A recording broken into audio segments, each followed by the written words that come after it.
ദൃശ്യം 3 ദൃശ്യം ഫ്രാഞ്ചൈസിയിലെ മൂന്നാമത്തെ ചിത്രം.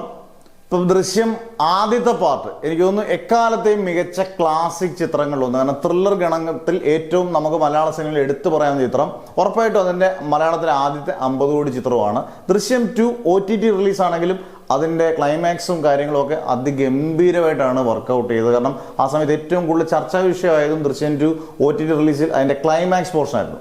ദൃശ്യം 3 മിക്സഡ് റെസ്പോൺസ് ആണെങ്കിലും കളക്ഷന് യാതൊരു കുറവും വന്നിട്ടില്ല. കാരണം ഒരു മിക്സഡ് റിവ്യൂ ഉള്ളൊരു പടത്തിന് സാധാരണ വേറെ ഏതെങ്കിലും ഒരു നടന്മാരൊക്കെ ആണെങ്കിൽ അതൊരു 100 കോടി പോലും എടുക്കത്തില്ലെന്നുള്ള ഉറപ്പാണ്. ഒരു ഒരു ഒരു 50 പോലും 100 കോടിക്കിടയിൽ ഒരു 80 കോടിക്കിടയിൽ കളക്ഷൻ വരും. പക്ഷേ മോഹൻലാലിൻ്റെ ദൃശ്യത്തിന് ഫ്രാഞ്ചൈസി എന്നുള്ള രീതിയിൽ ഗംഭീരമായിട്ട് സ്വീകാര്യം. കാരണം ദൃശ്യം 1 തിയേറ്ററിൽ വന്നുള്ളൂ. ദൃശ്യം 2 OTT ആയതുകൊണ്ട് കുടുംബ പ്രേക്ഷകർ അത്യാവശ്യം നന്നായിട്ട് ഇറങ്ങി. എനിക്കൊന്ന് യൂത്ത് ഒരുപാട് ഈ പടം കയറി കണ്ടിരുന്നെങ്കിൽ ഒരു പക്ഷേ ഗംഭീരമായ കളക്ഷൻ റെക്കോർഡുകൾ തകർത്തേനെ. ഇപ്പം നമ്പർ 1 നിൽക്കുന്നത് ലോകയാണ്. വേൾഡ് വൈഡിൽ ലോക 300 കോടിക്ക് മുകളിൽ നിൽക്കുന്നു. എന്തായാലും ആ കളക്ഷൻ ഇനിയും വെട്ടാൻ പോകുന്നില്ല. നമ്പർ 2 വരുന്നത് എമ്പുരാനാണ്.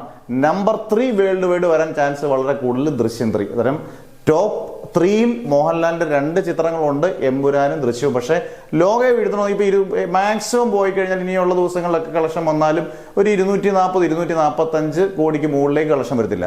പക്ഷേ ഇതിന് ഒരു ഗംഭീര അഭിപ്രായമാണ് ഈ സിനിമയ്ക്ക് വന്നിരുന്നെങ്കിൽ, ദൃശ്യം 3ക്ക് വന്നിരുന്നെങ്കിൽ ഈസി 500 കോടി പടമായിരുന്നു. കാരണം കേരളത്തിൽ പോലും പ്രതീക്ഷ കളക്ഷൻ, കാരണം 100 കോടി എന്നൊരു ഉറപ്പായിട്ടും പ്രതീക്ഷിച്ച ഒരു കളക്ഷൻ, 100 അല്ല 150, 160 ഒക്കെ കിട്ടാനുള്ള പൊട്ടൻഷ്യൽ ആയിരുന്നു ദൃശ്യം 3 ഗംഭീരമായിരുന്നെങ്കിൽ.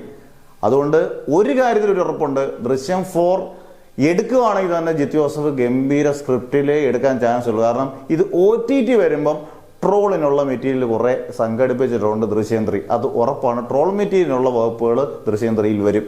കാരണം സഹദേവ് മുതൽ നമ്മുടെ ആശശരത്ത് വരെയുള്ള കുറേ ക്യാരക്ടേഴ്സും അതിനകത്ത് കുറേ സീനുകളും ട്വിസ്റ്റുകളും ഒക്കെ ട്രോളാനുള്ള സാധ്യതയുണ്ട്. പക്ഷേ കളക്ഷനിൽ ഒട്ടും മോശമല്ല. മിക്സഡ് റെസ്പോൺസ് കിട്ടിയ സിനിമ ലോകയെ തൊട്ടില്ല എന്ന് പറഞ്ഞു കഴിഞ്ഞാൽ പോലും 245 കോടി അല്ലെങ്കിൽ 240 മുകളിൽ കളക്ഷൻ വരിക എന്ന് പറയുന്നത് മോഹൻലാലിൻ്റെ ബ്രാൻഡ് വാല്യൂ കൊണ്ട് മാത്രമാണ്.